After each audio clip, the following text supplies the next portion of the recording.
Before I start this video, I just want to let you guys know that I am deathly afraid to make this video.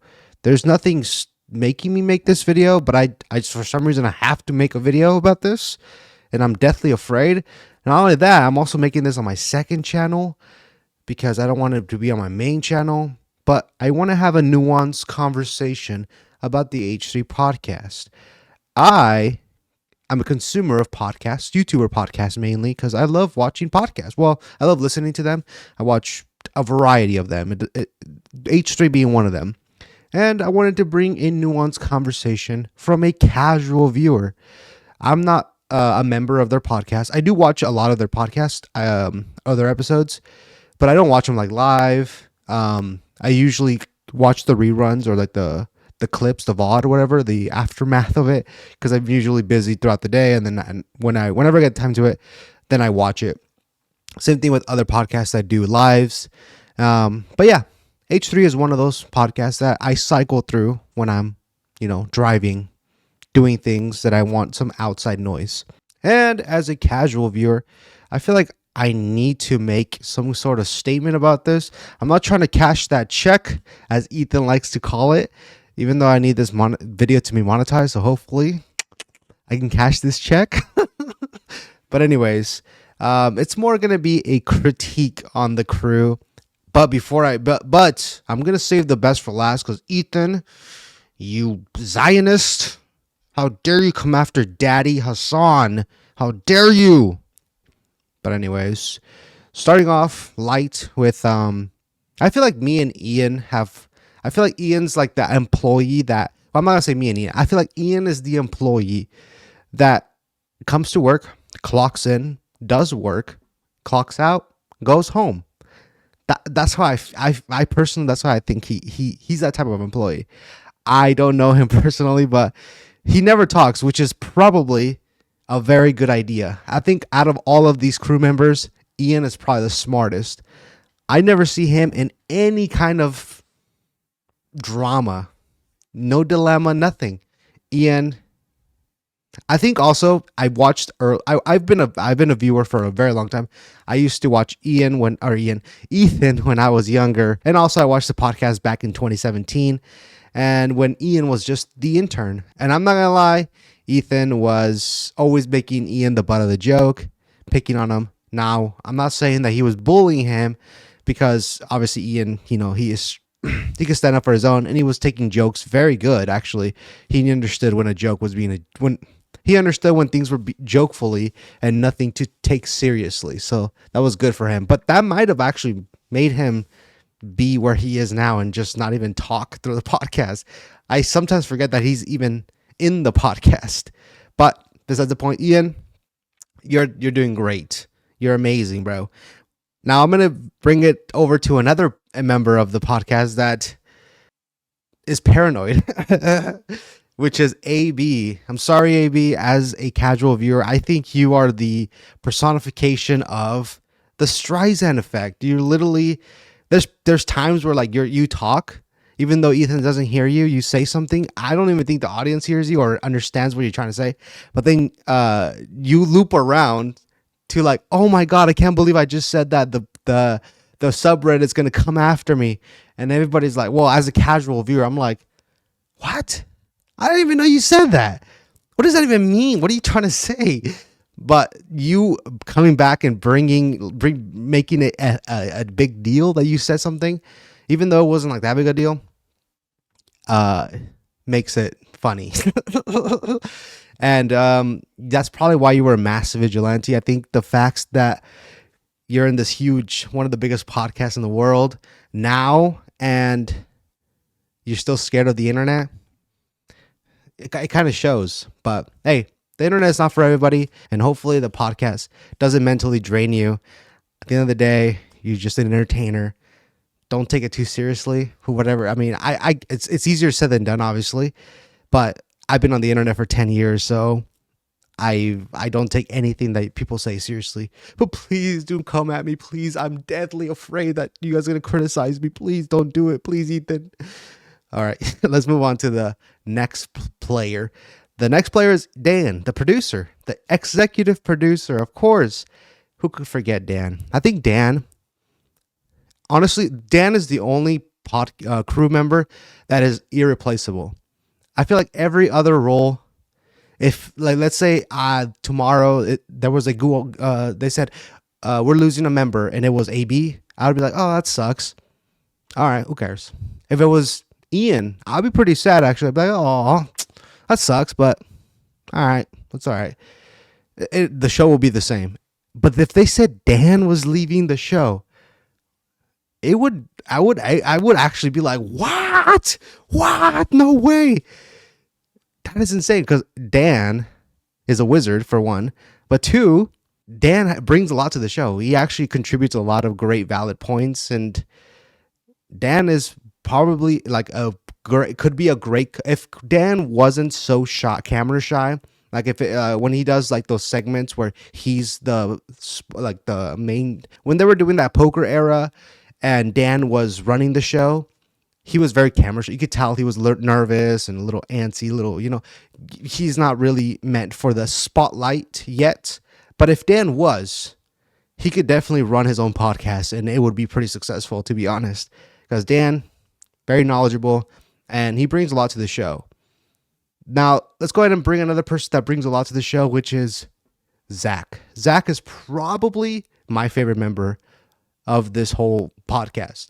He's also the only member or the only crewmate that has actually progressed from 2017. Oh, I don't know when he started. I think he might have started around that time. He was probably a third hire, right? I'm pretty sure. He's the only one that progressed in his job. I feel like that's why every other member can be replaceable. Zach, he can be. I mean, I'm not gonna say Zach is irreplaceable, but Zach is the only one that's progressed. The way that he manipulates the sound effect, the sound bites, chef's kiss. Zach is probably my favorite member of the podcast, to be honest. Now let's go with the side characters. Let's not call them side characters, but the newer hires, I guess, which are Olivia. Let's go with Olivia. Olivia, I'm sorry, Olivia, but if Olivia was not an employee for Ethan, she would be a snarker. I feel like a lot of the snarkers were Olivia's when they first liked Ethan, and then when Ethan became a Zionist or started being pro-Israel. Actually, I don't even think he's ever been. I mean, obviously he's pro-Israel, but he's also anti-war, anti-death. So he's also pro-Palestine in a sense. But anyways, I feel like if Olivia was a casual viewer, she would become a snarker. I feel like a lot of the strong feminists have became like that. My opinion, whatever. Next, we have Lena. I don't have anything to say about her. I'm so sorry, Lena. You have to take care of this Zionist peg.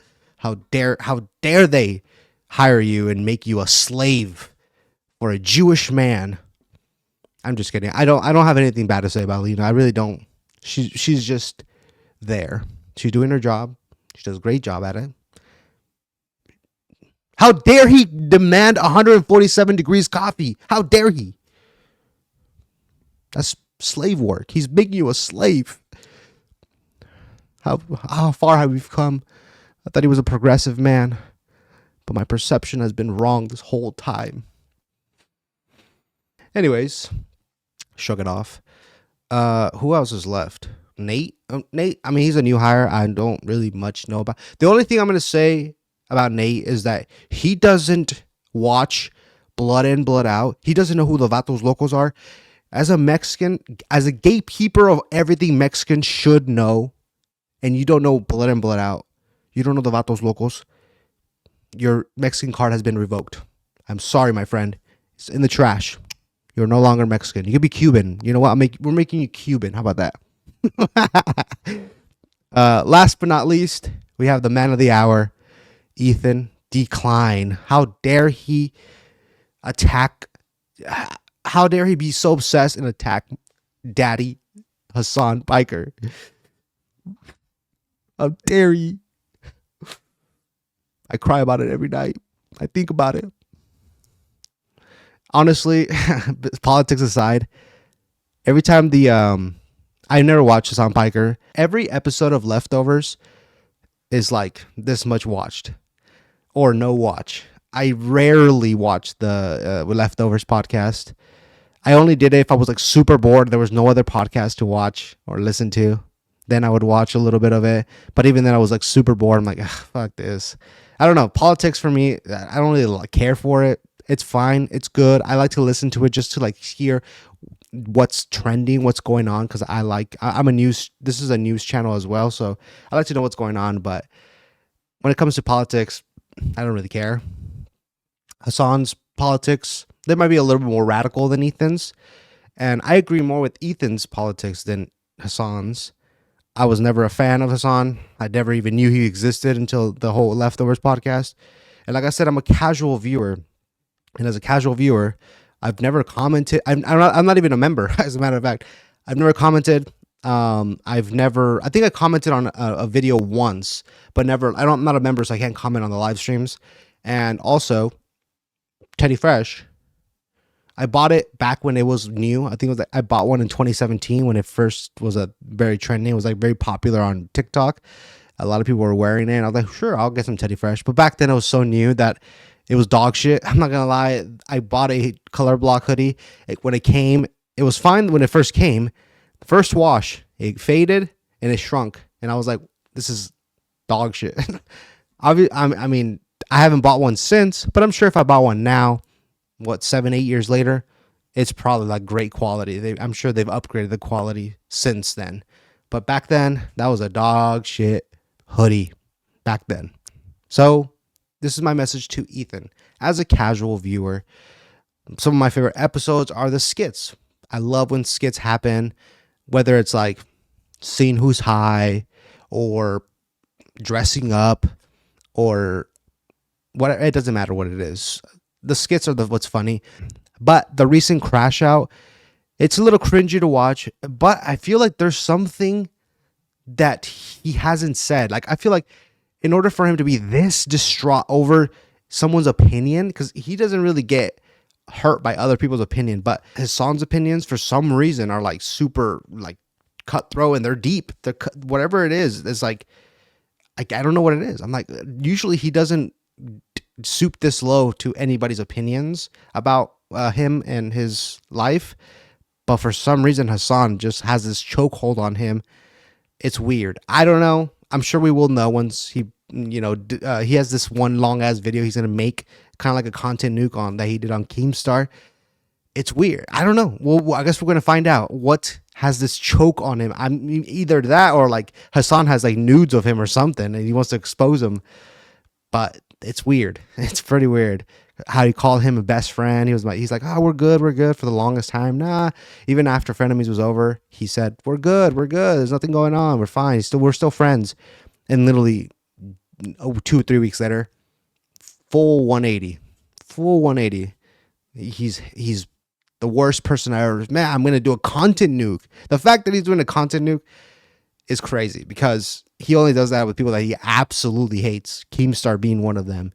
Crazy. So if he has your nudes, bro, that's probably what it is. He probably's got your nudes or something. He's got something. He's got some of your dirty laundry.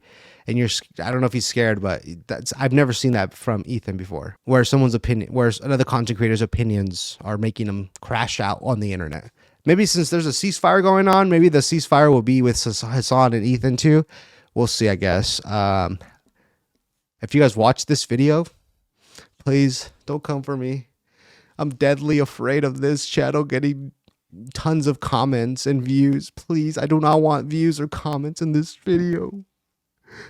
I am not trying to cash this check by getting this channel finally monetized. Please, I just need this many hours. Much hours, please. Don't watch this video. Do not come for me, please. Anyways, guys, I'll see you guys later. Bye.